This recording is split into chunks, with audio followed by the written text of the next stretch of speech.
Welcome to Influence Matters, the show where I talk with experts, entrepreneurs, and professionals who are turning their story into impact and their expertise into influence. I am Clara Rose, and I'm your host today.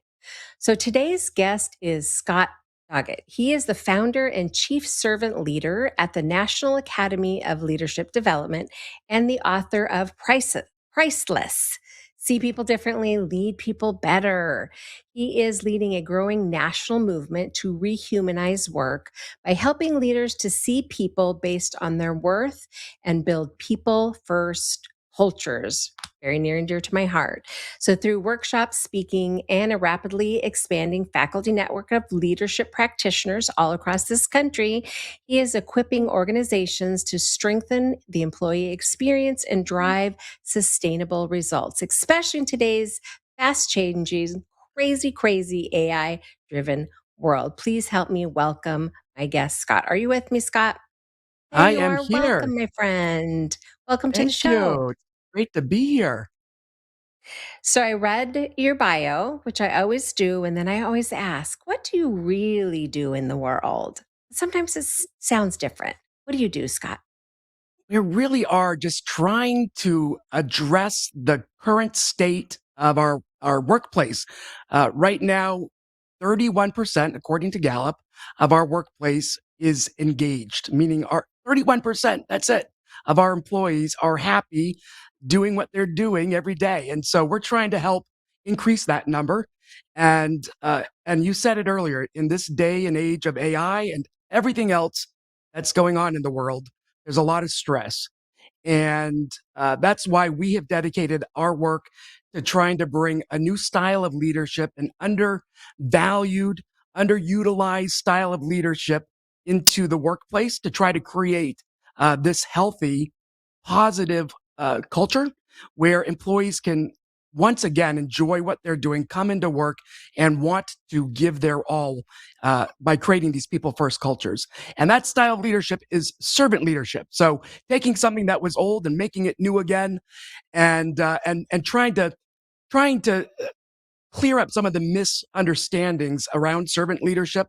That it's not just for nonprofits. It's not weak. It's not soft. And so that's our whole work is around teaching leaders how to be servant leaders. I love that. I love the whole concept. I think um, I was in the ministry for years, so I definitely have a ministry heart, but the whole ministry mindset sometimes doesn't translate over necessarily to the corporate world, I have found. So finding leaders who truly value um, and maybe they value their people, but they don't know how to show their people that they value their people, right? So there's like a some sort of a disconnect uh, that goes on. So do you then come into the organization as a consultant for the whole organization, or you work just specifically with leaders? What does that look like? So it really varies based on the organization, but we have a 1 day workshop, which is our kind of our flagship product, our hallmark product, which is like a retreat experience, which is designed to help inspire, kind of do a reset, help people shift their perspective on what leadership is and understanding the impact that our leadership behaviors have on really creating and defining what culture is and what the role, and even as they look in the mirror in the morning before they go to work, understanding what is my role as a leader? What should I be doing when I go in each day to make sure that my employees do feel valued, that they do feel cared for, that they do walk around with that positive impression of the work that they're doing, the culture, the leadership, and everything else that goes into that employee experience. And so, yeah, so the team, the faculty are all leadership experts. They're executive coaches. A lot of them have their own leadership books and TED Talks. And these are just folks that are passionate about the movement. They're passionate about helping organizations refocus on culture and really help create this type of environment. And so that we do the workshop, but we also have the faculty that can stay engaged with the clients if they need it and help them beyond just the foundational work that I'm trying to do with them. So that's like the starting point, right? Yeah. Out the gate, come and learn what it means, right? What actually servant leadership and that kind of culture, what that looks like, right? And then those leaders can go back to their organizations and say, okay, here's where we need support. Here's where we need that extra help. And then you offer those resources to help them with that next step. Does Yeah, that should sound they need it. correct? Yeah, my Yeah. goal is to kind of give them that Ebenezer Scrooge experience where we really, uh, we bring them to their past, we make them relive some of their past leadership experiences. We Mhm. bring them to the present day and assess what's going on today, and then we Mhm. force them into the future, and we talk about legacy and really try to Mm. inspire them to think about, when they're retired and they're at that party, what do they want people to be talking about, the influence and the impact that they had? And so hopefully, again, that Mm. experience kind of just like Scrooge woke up that next day going, I want to be better. I want to do things Mm. differently. And we give them practical tools that they can apply right away to start to make that positive change. Nice. I love that. I love that. I don't think that everyone goes around understand it, right? It's not the forefront of their mind, right? You don't, especially if you are in a high power, high stress job, right? Situation of leadership, right? You're just in survival mode, right? Most of the time. And you're Yeah. patterning what you've always done or what those who came before you have taught you about leadership. So some of that is misconception in my mind. And then nobody's talking about culture, or few people are talking about culture and the importance of culture, right? What happens when you don't actively create culture? Right? We end up with culture still, right? Nonetheless, culture happens. It just Yes. maybe is ugly culture. I think the other mistake is I think some companies think that they define what the culture is. And that, right, whatever they write in the employee handbook or whatever they paint on the walls of the employee break Right. room is what they think the culture is. But the reality is it's what the employees experience every day. And so Mhm. much of that experience is driven by those leadership behaviors. And so I think that's one thing that we try to help leaders understand is it's not the big things. It's the little things that happen in the hallway. Right. It's those interactions that we have collectively that really define what culture is. And that culture is what really drives as the employee, drives my Mhm. level of motivation and my level of effort that I'm going to put into my work. And so if we're trying to get our employees to give their all and to go out and talk positively about our organization Mhm. and attract more talent and to give that discretionary effort, you can't force that. You can't make people give you that. You have to earn it. And I believe the only way to Right. earn that is through this caring, genuine, authentic style of Mm. leadership. And there's the word. That was the word that's been like in when you're talking like, oh yeah, it's about caring, right? They Yes. have to know that you care about them as a human being, right? Which Uh, when I first saw your information, your rehumanizing work, I'm like, oh yeah, that's it. We have lost the fact that we're all just human beings, right? We yes. all have human experience, right? We all have spouses or families or, the dog we love or that, right?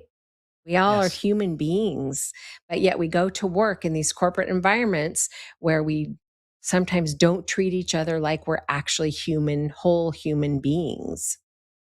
That's our main focus is to get people to see people differently because that's the way you see people is the way that you end up treating them, right? And it's really anything. It's the way you see anything is the way you treat it. If you see something and you see it as garbage, you're going to treat it like garbage, right? And I think what we do is we tend to just label someone as soon as we see them, and then based on that label, it really does influence how we treat them.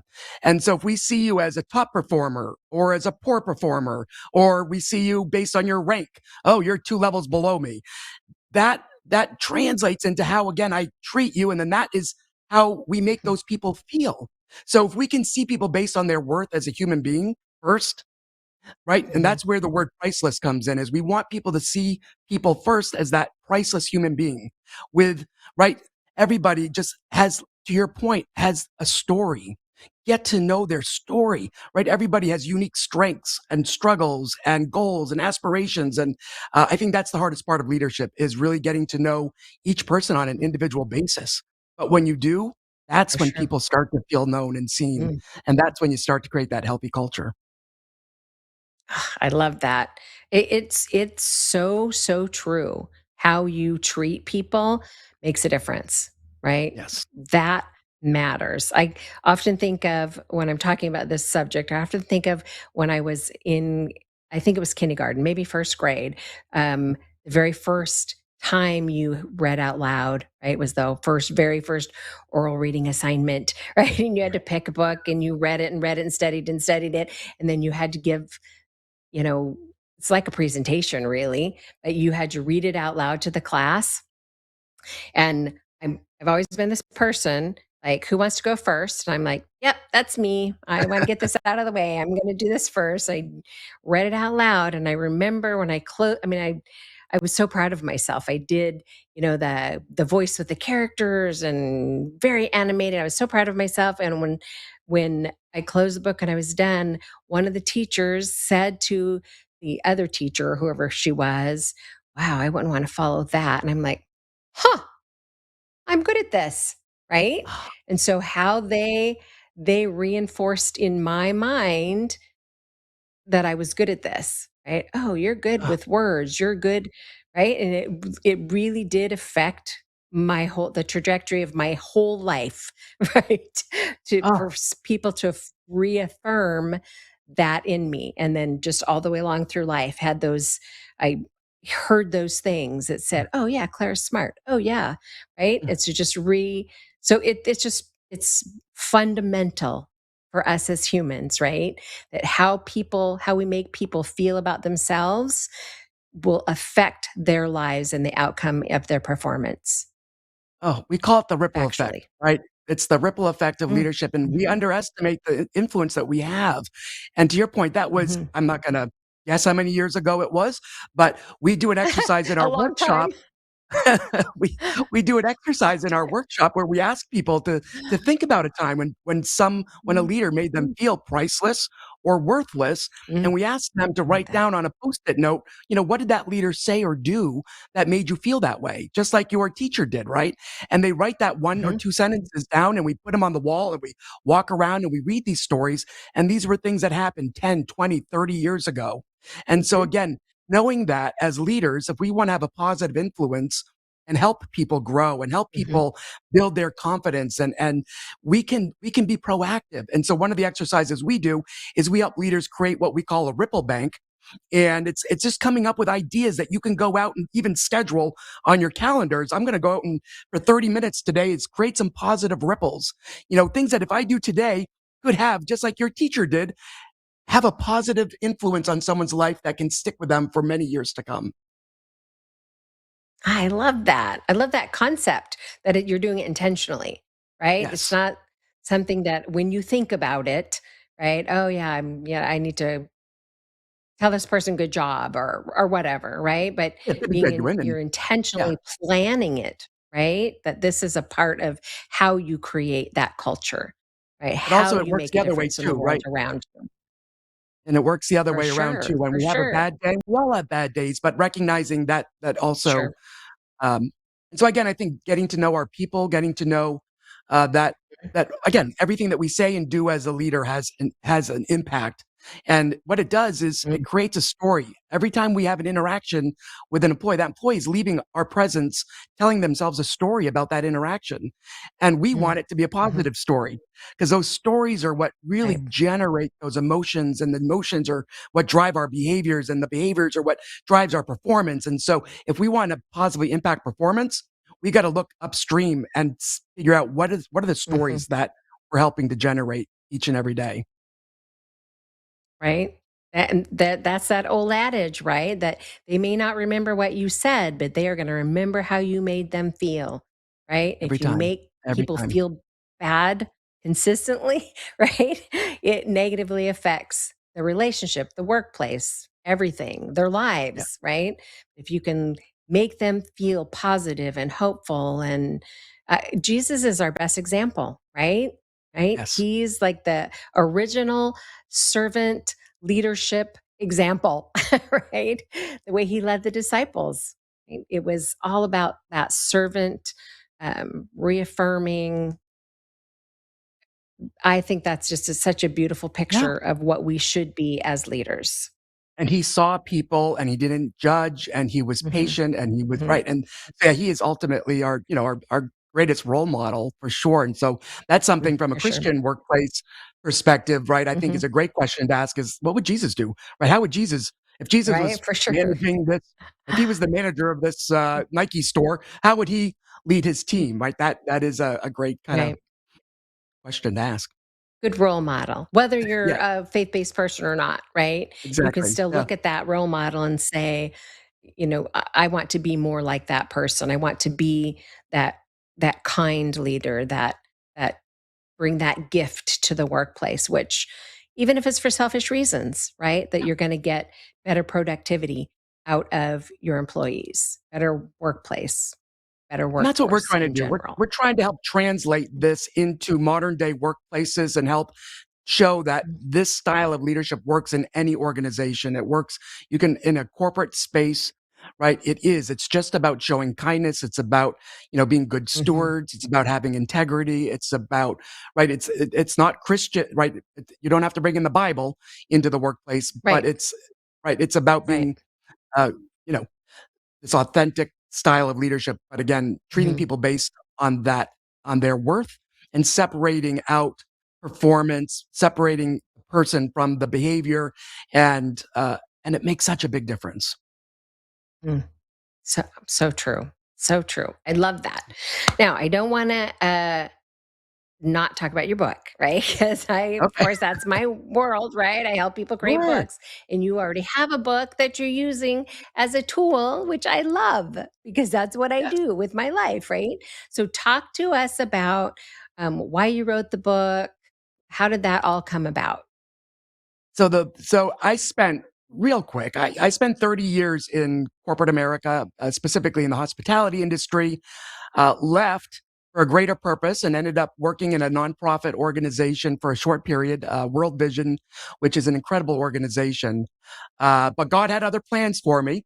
9 months in, I got laid off from World Vision because of the federal aid cuts, unfortunately, that happened at the beginning of 2025. But what I realized was God brought me there for a reason. I thought it was to stay for the rest of my career, but He had brought me there so that I could see servant leadership in action in a big organization and to see the results that could come from this style of leadership. Now, this style of leadership is a style that I've tried to live and lead by my entire career. I've studied it, I've experienced it in pockets, but I've never seen it completely indoctrinated into an organization like I was able to experience at World Vision. So when I was laid off, I realized God brought me there so that I could experience it, see the results. Just as a one example, their turnover rate annually was in the single digits. I came from an industry where if you Wow. got to 70, 80% turnover, you were celebrated, right? So because of this Wow. culture, nobody ever wanted to leave. So I realized I needed to go out, write a book, put this academy together, find other faculty that shared the same passion, and go out and try to show other organizations how to do this and the results that can come Love from that. treating people this way and seeing people this way and creating this type of culture. Because again, the structure was exactly the same from where I came from. They had marketing and legal and IT and finance and all the same departments and functions and processes that a regular corporation has. So really the only difference was that philosophy and the way that they saw people and the way they saw leadership. So that was the motivation for the book. I love that. And it's, of course, I'm a faith-based person, so I'm always gonna go back to that default, but that I think that is what Jesus teaches us, right? That teach that that prime example, that premier example of valuing people. People really are priceless. That's how the Father sees us, right? We are Yes. priceless. And so Yes. being able to give that gift to somebody else, to say to them, you are priceless, is such a beautiful thing. I totally love what you have created. I completely love that you have created a tool and you're using it in business. It just makes my heart And sing that you are doing what I've preached for so many And I'll tell years. you, I it's not love me, it is that. God leading me every day on this movement, and I'll tell you the same thing with the faculty. They all, again, are we're not doing this for the money. It is about the movement. In fact, uh, when putting this whole ecosystem of we don't have just the workshop, we have certifications, we have executive retreats, we have other products and resources to kind of bring this book to life and bring the movement to life. But we don't even want if you don't even have a budget, we have free resources if you want to bring this into your organization. So we have free self-study guides that will, if you want to just lead yourself through this experience and teach yourself. We even My have a free book goodness. club version. So if you want to bring a small team through this, during your lunch break, we don't want there to be any barrier for anybody that wants to learn about this style of leadership and try to create this sort of environment for your workspace. Because we feel it's just, especially again in this day and age with so much going on in the world, uh, and with AI and the stress that's coming with the world that we're Mhm. in right now, we just feel like this is the time that we really need to bring more love into the workplace. I love that. So these free resources are available on your website, right? So Yes. nationalald.com, where they can go and get these free resources. And I assume learn about all of your other, like your one day and your workshops. They can find out about all of that on your website as well. Yep, they can contact us. They can set up some time with me if they want, and I'd be happy to spend time sharing more with anybody. But yeah, that's the best place for people to go and find out more. I see that you have a train the trainer certification as well. Yeah. I think that is such a clever model because so many large organizations have um, in-house uh, leadership Yes. coaches and facilitators and trainers, right? Yep. Because it's more cost effective than always sending people out. So Yes. they literally could send their leadership coaches, leadership trainers, and facilitators to you guys to be Yes. taught this Yep. We'll process, and certify them then they and can bring that back. I love that. yes. Bring And that back to the uh, home. that's it. And because we know that there's larger organizations with that kind of structure in Mhm. place. So we wanted to be able to serve those organizations as well. And we even have for organizations that want to go all in and become certified, we have you could become certifiably priceless. And our goal is we're early on in our launch phase, but we want to I create love a that. network of organizations that really want to commit to this. And so, again, it's not going to cost you an arm and a leg.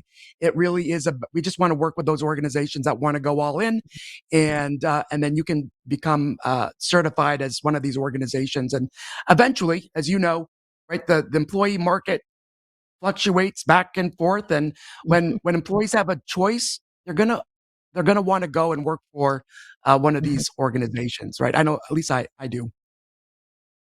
Of course they do, right? We all want to feel priceless. We all want to feel valued, right? And there is so much change happening with AI.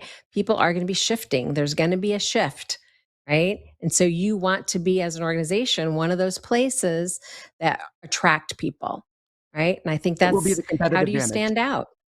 Yes. Right? That's it. Competitive advantage. That was the word that I was looking for right there. Yes.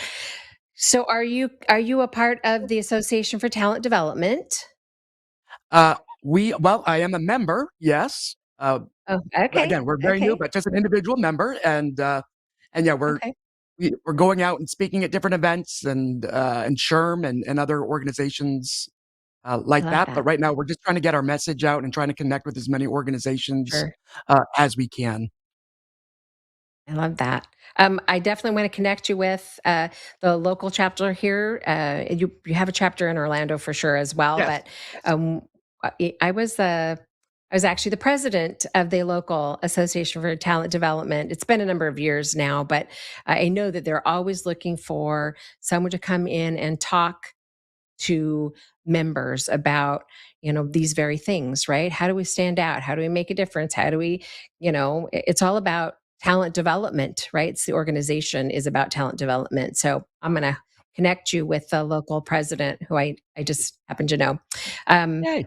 Because I think they'd bring you in to talk about it. I love what you're doing. You, my friend, are making a difference in the world around you. And that always speaks to my Mm, very heart and soul. Okay, we only have a few minutes left, but really yes. quickly, is there any last um, advice or last, call to action that you want to put out to my audience? What golden nugget can you drop on us? Well, I will say, Something good? as a kid growing up, Mr. Rogers was one of my favorite shows. And I remember him saying, looking in the camera one day and saying, it's hard not to love someone when you get to know their story.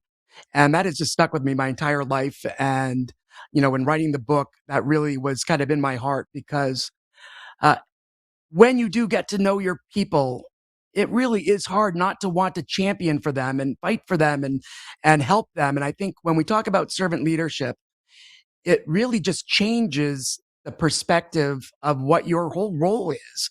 And coming into work and recognizing that you can help people grow, you can help people achieve goals, right? It's about getting results and it's about getting the work done, but you can have such a greater impact on people, but it starts with getting to know them on an individual basis, and then also recognizing and seeing them based on, again, on their worth, that they are priceless. So I would just encourage everybody to kind of think about that every time that they see somebody. I practice this every day, especially in big, busy airports or even in traffic. When someone cuts me off in traffic, I have to remind myself that that person who just cut me off is priceless, right? But I don't have to Right? like the behavior, right? I separate the behavior from the Mhm. person, but then I also have to tell myself, you know what? Maybe that person just found out their wife is going into labor and they're just trying to get to the hospital. I don't know what's going on in someone's life. And Mm. if nothing else, that just helps me stay calm. And so much of our emotions just come from that constant stream of stories that we're telling ourselves. Our mind operates at a rate of 2,000 words per minute, which just literally blows my mind. So being able to tune in and focus in on what we are telling ourselves, we can change that dialogue and create a much more positive talk track. And when you do that, see what happens. It's really is incredible the impact that we can have on ourselves, on others. And when we lead at that level and we can create that kind of environment at work, that spills into the home life, that spills Mm. into communities. And I think we Yeah. can just make a better world. Yeah. Here, here. Well said, my friend. Thank you, Scott. We're out of time, but thank you so much for taking time out of your busy schedule to be here and Yes. share with my audience. I thank you so much. I got to get my Thank you hands for on your having book, me and my letting us. friend. Thank you so much. All right, you take care. All right, guys, there you have it. Every week I try to bring you somebody interesting, someone who's doing something unique, and Scott is truly doing something amazing in the marketplace. And I'm just always so grateful when people take time out of their busy life to be here and share with us. Get your hands on the book Priceless. I think it'll change your business and your life. Okay, as we wrap up today, I always want to take a minute to say if you are ready to craft your message for the world and build influence for your business, ministry, cause, or brand with your own book, I invite you to check out our free resources over at thesavvyauthors.com or head on over to Crafting Your Message for the World and see what we're doing to help people just like you to get your book out of your head and out to the world where you can make a difference. All right, my friends, if you want to chat about your book, you can, of course, hop on my schedule, which is on the website. Just grab a spot on my calendar. We can talk about your book. And then, of course, I always want to remind you to be strategic, be intentional, and be savvy because influence matters, my friend. All right, I'll see you next week.